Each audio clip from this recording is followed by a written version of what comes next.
여행, 바이오, 화장품, 엔터, 인터넷, 보험, 금융 이 정도 생각이 납니다. 자세한 종목은 공부해야겠죠. 그런데 세상에는 공부하기 싫은 사람이 대다수입니다. 그런 분들을 위해 제가 준비했습니다. 구독자 여러분 안녕하세요. 오늘은 중국 투자 이야기를 해볼까 합니다. 여러분, 중국 하면 떠오르는 게 뭐가 있나요? 짱깨, 공산주의, 독재, 사드 보복, 미중 무역 전쟁, 그리고 부채? 이 부채가 아니라 빚입니다. 저도 그렇고 많은 사람들은 중국에 대한 인식이 그리 좋지 않습니다. 역사 이야기를 한번 해볼까요? 삼전도의 굴욕에 대해 아시나요? 1936년 중국 청나라는 12만 대군을 이끌고 조선을 침공했습니다. 이에 인조는 남한산성에서 버티다가 이듬해 1637년 전쟁이 일어난 지 45일 만에 항복을 결정하고 그동안 항전을 해왔던 남한산성을 나와 삼전도에서 굴욕적인 항복식을 거행했습니다. 당시 인조는 조선과 청이 군신관계가 되었음을 의미하는 삼배구고 두례를 하였습니다. 한 번 절할 때마다 3번 머리를 땅바닥에 부딪히는 것을 총 3번 해야 한다는 것을 말합니다. 단 이때 반드시 머리 부딪히는 소리가 크게 나야 한다고 합니다. 청나라 태종은 소리가 나지 않는다고 다시 할 것을 요구하여 인조는 사실상 수십 번 머리를 부딪혔고 이에 인조의 이마는 피투성이가 되었다고 합니다. 중국은 예전부터 깡패였습니다. 최근 사드 보복 기억나시나요? 사드 보복으로 롯데그룹은 1조 2천억의 피해를 입었다고 합니다. 중국은 예전부터 그냥 자기들 마음에 들지 않으면 때려 부쉈습니다. 2차 전지 보조금, 태양광 보조금, 현대차 기술 탈취 등등 여러 가지 사례는 많지만 따로 언급드리지 않겠습니다. 그런데 이런 깡패 나라도 미국이라는 강적을 만나 깡패 행보가 조금 주춤거리고 있습니다. 개인적으로 미국이 중국을 많이 때려줬으면 하는데 미국도 힘에 부치는 모양입니다. 최근 뉴스를 보면 중국보다 미국에서 미중 무역 협상을 더 원하고 있는 것처럼 보입니다. 최근 들어 트럼프 대통령 탄핵 이슈도 있었고 미국 제조업도 침체되고 있는 분위기입니다. 이 상황 속에서 트럼프 대통령이 내년 말에 있을 재선을 위해 조속히 미중 무역 전쟁을 마무리 지으려는 움직임을 보이고 있습니다. 실제로 최근 워싱턴에서 열린 미중 고위급 회담을 보면 느낌이 팍팍 오시죠. 칠레에서 열릴 예정이었던 에이펙 정상회의가 돌연 취소되면서 해당 기간 예고됐던 미중 간 1차 무역 협상 서명을 위한 장소와 시간 등 주요 일정이 속속 거론되고 있습니다. 트럼프 대통령은 지난 1일 백악관에서 기자들과 만나 미중 무역 협상 서명 장소 관련 여러 장소를 보고 있다며 아이오와에서 서명할 수도 있다라고 말했습니다. 트럼프 대통령만 미중 무역 합의를 원하고 있을까요? 그렇지 않습니다. 시진핑도 미중 무역 합의를 원하고 있습니다. 트럼프 대통령과 달리 시진핑은 독재 정권을 유지하고 있기 때문에 여유를 부리고 있을 뿐이죠. 미중 무역 전쟁은 다음에 마켓 리뷰에서 좀 더 자세히 말씀드리겠습니다. 이번 영상에서는 중국의 경제 상황을 체크해보고 중국에 투자를 하고 싶다면 어떤 식으로 해야 하는지 자세히 알아보겠습니다. 유튜브에 올라온 여러 영상들을 저도 몇 개 봤는데 죄다 뜬구름 잡는 영상뿐이더라고요. 먼저 중국의 경제 상황을 최대한 빠르게 살펴보겠습니다. 그럼 영상 시작하겠습니다. 광고 하나 보고 가시죠. 광고 큐! 우리가 일반적으로 한국은 수출로 먹고 사는 수출 국가이고 미국은 소비로 먹고 사는 내수 국가로 알고 있습니다. 그렇다면 중국은 수출로 먹고 살까요? 소비로 먹고 살까요? GDP에서 소비가 차지하는 비중을 따지면 미국은 70%, 중국은 40% 정도입니다. 미국이 지금 왜 세계 넘버원이 됐을까요? 여러 가지 이유가 있을 수 있겠지만 개인적으로 소비 시장이 발달했기 때문이라 봅니다. 애플, 구글, 아마존과 같은 세계적인 기업을 보유하고 있는 미국은 높은 가계 소득을 기반으로 자국 기업들이 생산한 물품의 상당 부분을 자국 내에서 구매할 수 있는 여력이 충분하기 때문에 지속적으로 경제가 성장할 수 있다고 생각을 합니다. 중국도 언젠가는 미국을 따라가야 한다고 봅니다. 그래서 지금은 화웨이, 샤오미, 알리바바와 같은 세계적인 기업을 육성하고 있습니다. 그리고 나서 자국 내 소비를 촉진시켜 GDP에서 소비가 차지하는 비중을 점점 늘리다 보면 세계 강국으로 한 발 나아갈 수 있을 거라 봅니다. 하지만 미중 무역 전쟁이 태클을 세게 걸었습니다. 미국에서 지금 말하고 있습니다. 중국 너네 제조업 그만 키워. 그냥 너네 내수나 키워. 중국 입장에서 제조업에서 내수로 돌리기에는 약간 이르다고 봅니다. 하지만 미국이 화웨이 제재를 하고 추가 관세를 부과하니 말을 안 들을 수가 없겠죠. 울며 겨자 먹기로 제조업에서 내수로 조금씩 눈을 돌리고 있습니다. 그렇다고 제조업을 완전히 포기할까요? 예전에 100의 노력을 기울였다면 이제는 50 정도의 노력을 기울이는 정도겠죠. 아니, 중국이라면 몰래 99의 노력을 할 수도 있습니다. 어쨌든 미국의 여러 가지 규제로 인하여 중국의 제조업은 살짝 위축된 상태입니다. 제조업 관련 경제 지표를 체크해 볼까요? 중국의 제조업 관련 경제 지표는 중국 국가통계국 제조업 PMI, 차이신 제조업 PMI 크게 두 가지가 있습니다. 많은 사람들이 중국의 경제 지표는 조작됐다고 말하는데요. 중국 국가통계국 제조업 PMI는 나라에서 발표하는 것이기 때문에 조작이 가능하겠죠. 하지만 차이신 제조업 PMI는 중국 민간 경제 매체 차이신과 영국 시장 정보회사 IHS 마켓이 발표하는 것이기 때문에 조작하기가 어렵습니다. 그런데 여기에서 이상한 점이 있습니다. 나라에서 발표하는 제조업 PMI는 점점 안 좋게 나오고 있는데 영국 회사에서 발표하는 제조업 PMI는 점점 좋게 나오고 있습니다. 진짜 경제 지표가 조작이 된 거라면 바뀌어야 하는 게 맞지 않나요? 나라에서 자기 나라 상태가 안 좋다고 계속 조작을 하고 있는 게 조금 이상하네요. 중국의 경제 지표를 조작할 수도 있습니다. 조작하고 있다라고 생각하신 분들은 그냥 투자를 하지 않으면 됩니다. 그리고 이로 인하여 경제 위기가 올 것 같으면 그냥 주식과 부동산 투자는 하면 안 되겠죠.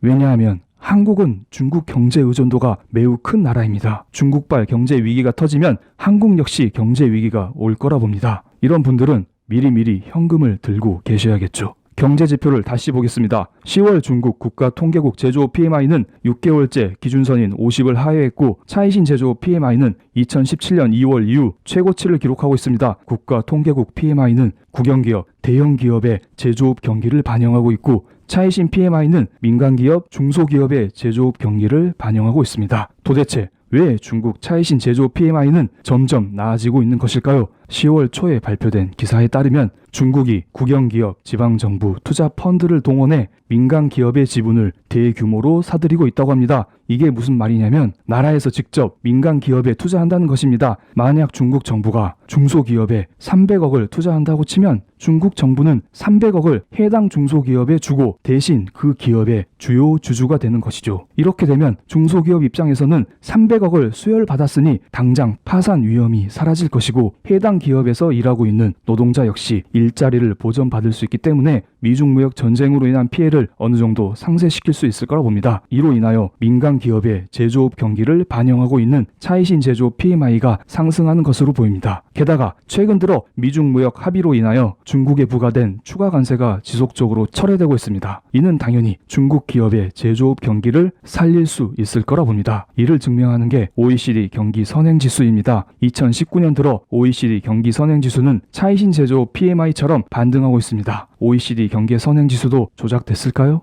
음모론을 펼치면 끝이 없습니다. 우리는 보통 경기 선행지수를 통해 얼마나 무역이 활발히 이루어지고 있느냐, 수출이 얼마나 잘 되고 있느냐 이런 것들을 알 수 있습니다. 중국의 수출과 수입을 체크해 보겠습니다. 보통 경기가 좋으면 수출과 수입 모두 증가하고 경기가 좋지 않으면 둘 다 감소하겠죠. 수출과 수입 모두 2016년부터 꾸준히 상승하고 있는 것을 알 수 있습니다. 하지만 2018년 하반기부터 미중 무역 전쟁으로 인하여 조금씩 정체되고 있습니다. 그렇다고 딱히 큰 감소를 보이고 있지는 않습니다. 하지만 6개월 이후에 경제 상황을 나타내는 경기 선행지수가 반등하고 있고 최근 미중 무역 협상 분위기가 지속되고 있기 때문에 중국의 수출 수입 금액 역시 반등할 가능성이 매우 커 보입니다. 중국에 대해 사람들이 걱정하는 것은 크게 두 가지가 있습니다. 첫 번째, 중국의 경제 성장률이 점점 둔화되고 있다. 지금까지 매년 6% 경제 성장률을 달성했지만 내년부터는 6% 미만의 경제 성장률을 달성할 것이다. 맞습니다. 최근 발표된 IMF 경제 전망 보고서에 따르면 내년 중국의 경제 성장률을 5.8%로 잡았습니다. 지속적으로 둔화되고 있습니다. 그런데 말입니다. 6%라는 게 매우 큰 수치입니다. 한국의 경제 성장률 몇 프로죠? 선진국으로 알려진 미국과 일본, 독일의 경제 성장률을 다시 보고 와주세요. 세계 넘버2 경제 대국이 매년 6%씩 성장하고 있다. 이거 대박 아닙니까? 멕시코, 베트남 같은 나라가 아닙니다. 세계 넘버2 경제 대국이 매년 6%씩 성장하고 있습니다. 저는 대박으로 봅니다. 한국도 예전에는 10%씩 성장하던 시절이 있었습니다. 이제 슬슬 중국도 저성장을 향해 달려가는 중이죠. 5.8%가 저성장이라니. 두 번째, 사람들은 중국의 부채를 다들 걱정합니다. 중국은 빚이 많아 망할 것이다. 10년 넘게 저도 듣고 있습니다. 그런데 생각해보세요. 미중 무역 전쟁이 가장 심했던 18년 말 19년 초에 중국 망했나요? 이때도 멀쩡했습니다. 도대체 그럼 중국은 언제 망하나요? 국제결제은행이 발표한 데이터에 따르면 2018년 3분기를 기준으로 중국의 부채 비율은 GDP 대비 250%를 돌파했습니다. 어마어마하죠. 하지만 중국의 부채 수준은 다른 주요 국가들에 비해 대체적으로 양호한 수준입니다. 일본이 지난해 6월 기준 GDP 대비 총 부채 비율 371%로 최대 규모를 나타냈고, 프랑스가 314%, 캐나다가 290%, 영국이 280%, 이탈리아 256% 등 중국보다 높은 부채 비율을 보이고 있습니다. 제가 볼 때 중국의 부채 자체는 큰 문제가 되지 않을 거라 봅니다. 문제가 된다면 그림자 금융을 걱정해야겠죠. 그림자 금융, 섀도우 뱅킹이란 은행과 비슷한 기능을 하면서도 은행과 같은 엄격한 건전성 규제를 받지 않는 금융기관과 그러한 금융기관들 사이의 거래를 이르는 말입니다. 규제를 받지 않기 때문에 정부조차도 그 규모를 파악하기가 어렵습니다. 중국 인민은행에 따르면 2017년 중국 그림자 금융의 규모는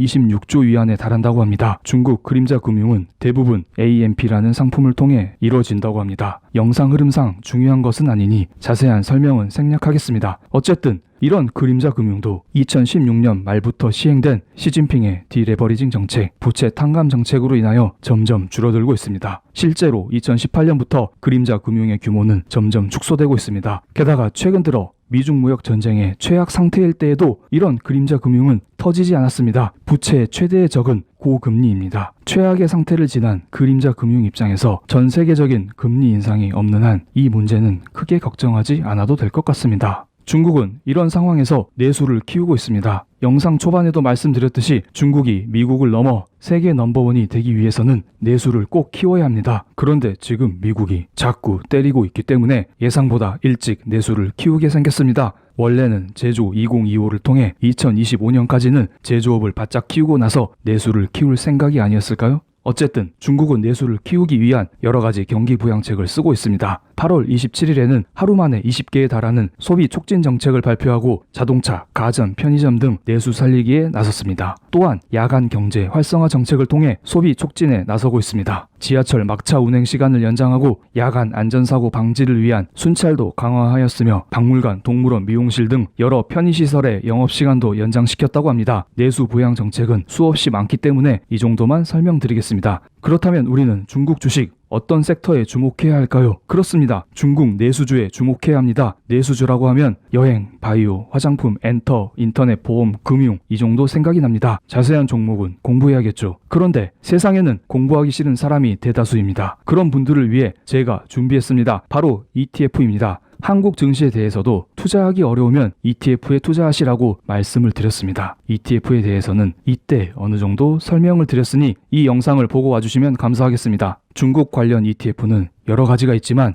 저는 딱 두 개만 말씀드리고 싶습니다. 한국 돈으로 투자하고 싶으신 분은 타이거 차이나 CSI 300이 거래대금 측면에서 가장 나아 보입니다. 물론 제가 중국 관련 ETF는 쫙 나열해 드리겠습니다. 장기 투자하실 분은 수수료까지 다 알아보신 후에 수수료가 적은 놈으로 고르시는 게 낫습니다. 이 상품은 CSI 300을 추종하는 ETF로서 중국 대형주에 투자한다고 보시면 됩니다. CSI 300 지수에 대해 간략하게 말씀드리면 중국의 대표 거래소인 상해거래소와 심천거래소에 상장된 여러 종목 중에서 대형주 300개를 뽑아 지수화시킨 것입니다. 그런데 만약 달러로 중국 증시에 투자하고 싶으시면 ASHR 이라는 ETF가 나와 보입니다. 이건 역시 CSI 300에 투자하는 상품입니다. 다만 요놈을 매매하기 위해서는 해외 증권 계좌를 개설해야겠죠. 장점이라면 달러를 통해 중국 증시에 투자하는 것이기 때문에 달러 투자와 중국 증시 투자를 동시에 할 수 있는 장점이 있습니다. 만약 달러가 상승하면서 중국 증시가 급락하는 경우에는 어느 정도 리스크를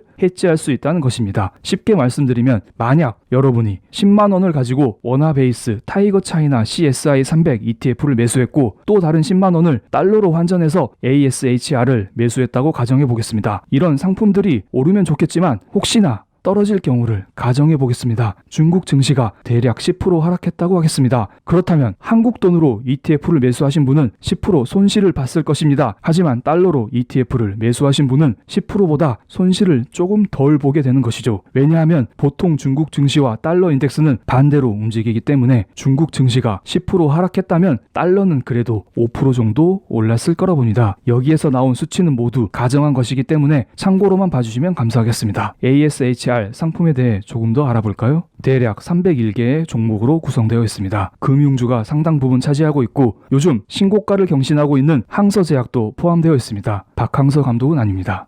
또한 종목 구성을 보면 100% 대형주입니다. 애당초 대형주만 모아놨기 때문에 당연한 거겠죠?